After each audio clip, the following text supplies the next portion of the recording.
A man was sleeping when he was suddenly jolted awake by wasabi that somehow got into his mouth. He rushed to the kitchen to find water, only to discover he was drinking from the goldfish tank. Rummaging through the cluttered table, he found his vibrating phone. It was the landlord calling. Because of unpaid bills, the landlord had cut off their water supply. Junki, who was in the shower, thought it was just them pulling a prank on him. When he found out the water was actually shut off, he even started blaming Dongu. This pushed Dongu, who was already on the edge of a breakdown, completely over the limit. If it weren't for Junki's lousy idea, they wouldn't have opened this guesthouse in the first place. Not only was there no business, but they were also drowning in loans and couldn't even afford the water bill. 3 grown men couldn't come up with $400 for the water bill, and Junki had the nerve to tell him to stay positive.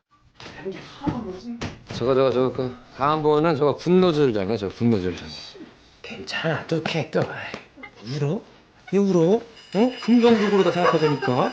Dongo held back his anger and returned to his room, trying to calm down, when he suddenly heard crying. After searching around, he found a baby on the bed hidden behind the curtains. At first, Dongu couldn't believe it. Once he confirmed what he was seeing, he was completely shocked and called over his 2 partners, Junki and Dushi.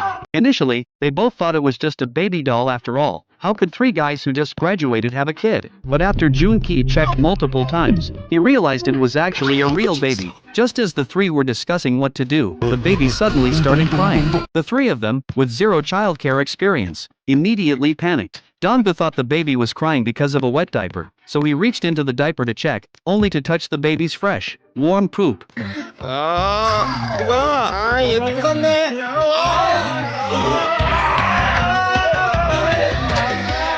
Changing the baby's diaper felt as serious as going into battle for these 3. Looking at the scene after removing the diaper, their stomachs immediately churned. The baby saw their horrified expressions and broke into an adorable smile. After an intense and nerve-wracking diaper change, the 3 finally breathed a sigh of relief.